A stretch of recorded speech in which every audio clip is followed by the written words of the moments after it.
As the prophet of esports, I rely on trustworthy and meaningful data every day.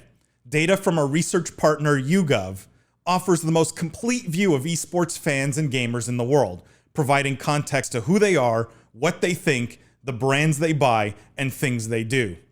YouGov's connected insights and research services inform strategy at every level. If you're a team, a brand, agency, or rights holder, you should be talking with YouGov. Their partners measure and maximize ROI and are telling compelling stories with data. Visit yougov.com/gaming-esports to learn more. I want to start with a story that, I know people have read about and is industry news, and I think we have to cover it. I don't know how much discussion there is here, guys, to be very honest, but I think we have to cover it. It's our duty, and that's E3. And the headline here is E3 2022 is now completely canceled. So it says, this article from .esports says, despite initial plans seeming to point towards hosting a digital showcase for a second straight year, Entertainment Software Association has now canceled E3. It's a decision that's been rumored for several months. The company didn't confirm anything about the future of E3. So nothing has been said about 2023, just that 2022 was canceled. I'm curious, first of all, why you guys think this happened, why they didn't decide to do online only, which they did last year. What are some of the thoughts here, guys? Like, Lindsay, I know you're close to this a little bit and know some of the people there. I'm curious what you make of this and if you think this is a good decision, bad decision. Yeah, so I don't want to, say too much when it comes to the people that actually work there, but I don't. There's kind of a sad sentiment going on there too. I mean, they're not necessarily excited that this is how things had to go down. I think that there's just been some safety concerns for COVID, and I know that's kind of a longer excuse, but it just, it just didn't really work out for them this year, and I think that they're not excited about that, and I don't think that I'm excited about that. I think that the one good thing to come out of it is that there's a lot of cool new showcases that have kind of popped up, which I think is really neat. I'm always a fan of seeing more people into the market because I think it forces innovation on their end. So I certainly hope that they're able to come back next year in full force and do something really cool. But I'm sad for them. Ben, I'm sure we probably could have done a YouGov study figuring out if people care about having E3, right? Do gamers care? Do they care if it's online or in real life? Like, I'm sure we could have done a whole YouGov study around this, but you being a gamer and someone who works in the gaming industry, do you think the gaming industry needs E3? Like, do we need this kind of institution? Yeah, I think there's always going to be these tentpole events. Do we need E3 specifically? There's others. We have PAX and others out there that I wonder if it needs kind of. I don't know. Short answer is I don't particularly know. It would be interesting to get kind of gamers' take to your point on running a survey or something like that. We could definitely do that with YouGov. But I will be curious to see if E3 makes the triumphant in-person return. I do, in some ways, respect the decision to say, hey, the online format doesn't work for us, and so we're not going to give it a shot again, if that's what it was the driving force. That's kind of insightful, right? Because they could have done an online event, right? There's no security concerns around online. It seems like this was very purposeful in the decision to do nothing. Could we conclude, and Ben, I don't know if you want to comment on this, or maybe Jimmy, you want to chime in here, but can we conclude that maybe online didn't work that well? I definitely think that's the case, right? They're looking at how they're engaging with their audience, how they're showcasing their brand and what they're bringing to the table and comparing it to other options or other abilities and clearly making a decision that it wasn't worth it. But to Ben's point about, there's others, I think that's exactly why even if it's not as successful or not what you hope it to be, you got to keep at it because you will get lost. We were just at GDC a week ago. Yeah. GDC's live again. It was awesome. Yes, the attendance was down in a big way. Unless you were a regular GDC goer, you couldn't have told. Like, it just wasn't that apparent. It was so busy. It was so lively. Everyone loved being in person.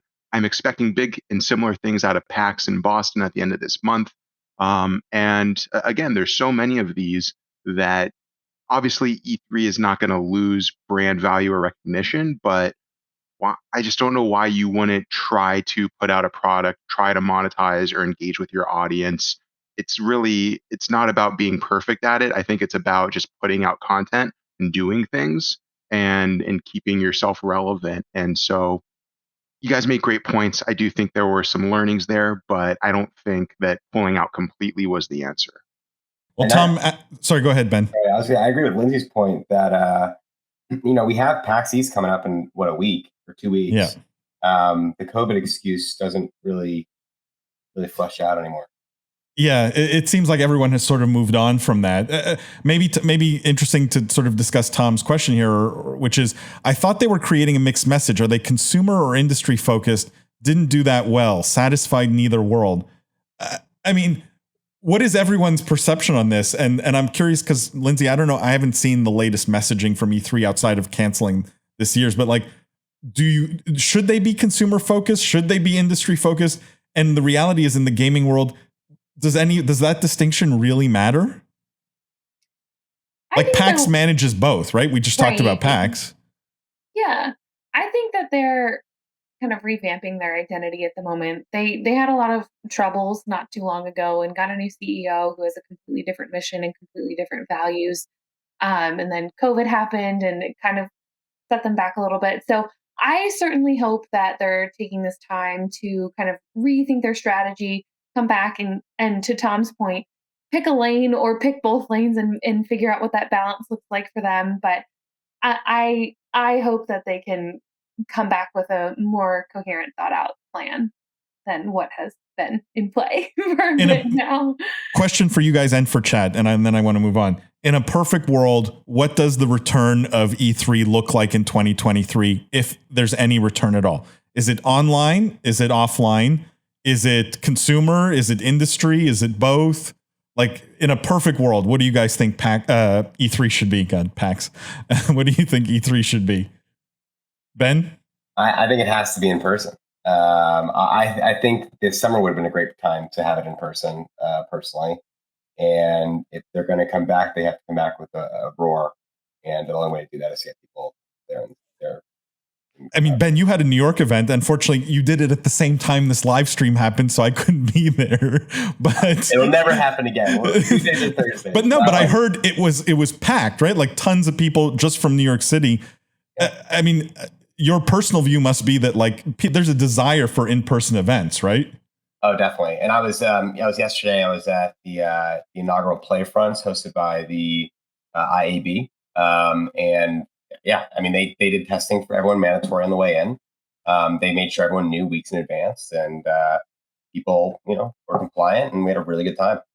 So yeah, I mean everyone is different. If you're not comfortable, don't go. But there definitely seems to be I don't know, a lot of people I talk to in the industry, they're ready to go. Kevin here asks, how do you think E3 can recover the relevance it once had? Back in the day, E3 seemed like a huge deal, but now it seems to have just disappeared.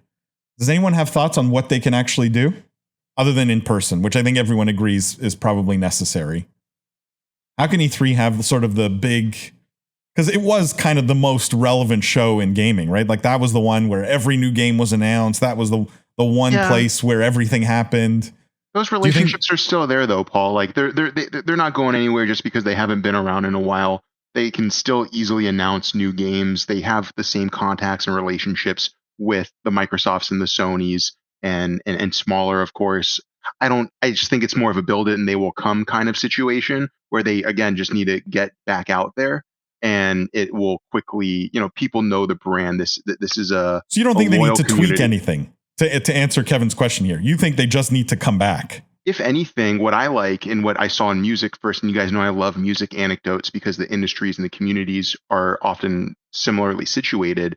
Coachella and some of those festivals do online versions where you can go on YouTube, watch a certain limited experience, and that way you kind of have the best, well, not really the best of both, but they call it Couchella for people that are at home watching it on their couch. And I think if E3 and these other conferences and events had some type of similar online component, that could bridge the gap. there's tons of online conferences and conventions going on every year, and that were very successful throughout COVID. So I don't know why they couldn't include that, but you have to go back live. You have to have that in person. There's no substitute for shaking someone's hand. There's no substitute, I think, for an in-person business deal. No matter how easy or streamlined the online process becomes, people want to do business with people. They don't want to do business with screens. So that's kind of what it comes down to. I'm waiting for someone else to say E3 in the metaverse. Yeah, I was waiting for this. I was waiting for, by the way, you guys should tune into the Meta Business podcast. It's all about the business of the metaverse. But yeah, like why is this not, why are they not leading that charge? You would think, right? Any thoughts on is that too far out there? I mean, if it is an event, to Tom's point about being an event for people in the industry or people, for players and gamers, if it's for players and gamers, that's where they meet them where they are, and show leadership, right? In some ways, because the E3 has always, in some ways, is the show that is the showcase for the gaming industry. You would think that would show kind of leadership. I just want to get caught up, guys, on these comments. Alan says, "Who's Ben Perro?" Just kidding. Love Ben. Alan, thanks for coming. Alan is my colleague at YouGov, by the way. Tom says, "In person is key. Leaves a hole in SoCal not filled by SDCC or WonderCon." That's San Diego Comic Con or WonderCon. Maybe an opportunity for someone. I think this is an interesting comment, Tom. I'm not sure Southern California is lacking in gaming show content, right? Like, I don't know if not having E3 means there's a hole there. I think there are other geographies that could use a big E3 style industry and consumer show, right?